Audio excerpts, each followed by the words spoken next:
There are two methods of seeking shelter in the event of a disaster. You'll be asked to either evacuate or shelter in place. Here's how you should prepare for both events. Evacuations can be stressful and hectic, so you should figure out if you live in an evacuation zone before a threat. Those living in mobile or manufactured homes, or along lakes, rivers, and on the beach side, may be asked to evacuate when storms are approaching. Before you leave your home, turn off the electricity, water, and gas, and don't forget to lock your doors. For an evacuation of any kind, always plan ahead so you know where you're going. We recommend staying with friends, family, or in a hotel outside of the evacuation zone for the most comfort, and leave as early as 48 hours in advance of the storm. You won't want to be stuck in traffic when the storm hits.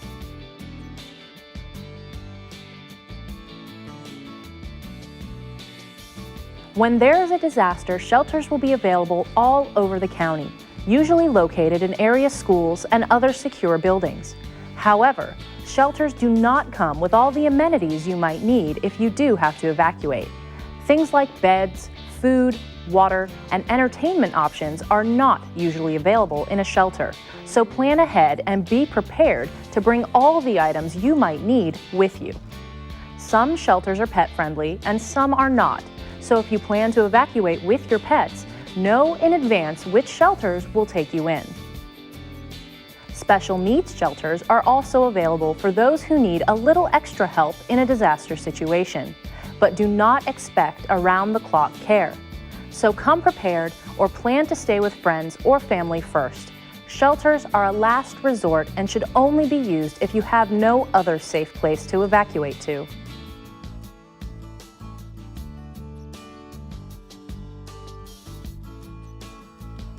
For beachside residents, it's important that you evacuate before the local authorities close the bridges. Drawbridges will be locked down once an evacuation is ordered, but will be opened every hour on the hour for 15 minutes if boat traffic is present. Bridges will be completely locked down at the arrival of tropical storm force winds. Don't get stuck in a dangerous situation. Plan your evacuation for the earliest possible moment before the bridges close.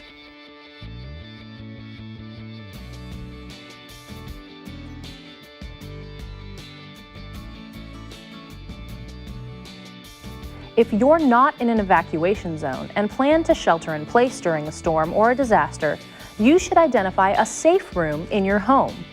This is generally an interior room with no windows, such as a bathroom or a closet. Bathrooms are usually ideal because they have small or no windows and have a water supply and toilet readily available. Plan to gather your family and pets in your safe room during tornadoes, direct hurricane hits, and other severely damaging events.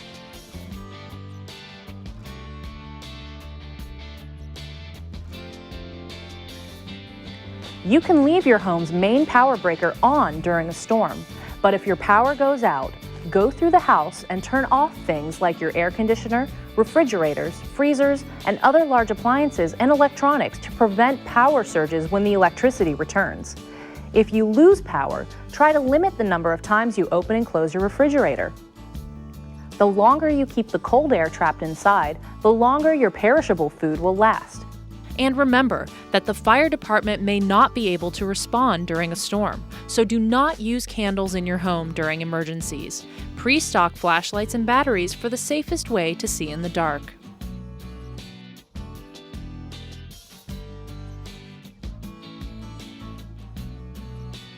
You should be prepared to survive without electricity for up to 7 days in your home, so it is important to prepare a water supply. Learn who your water service provider is so you'll know if a boil water notice applies to your home. Sanitizing sinks and bathtubs, then filling them with clean water is a great way to have a supply which can be used during and after a storm for bathing and flushing toilets.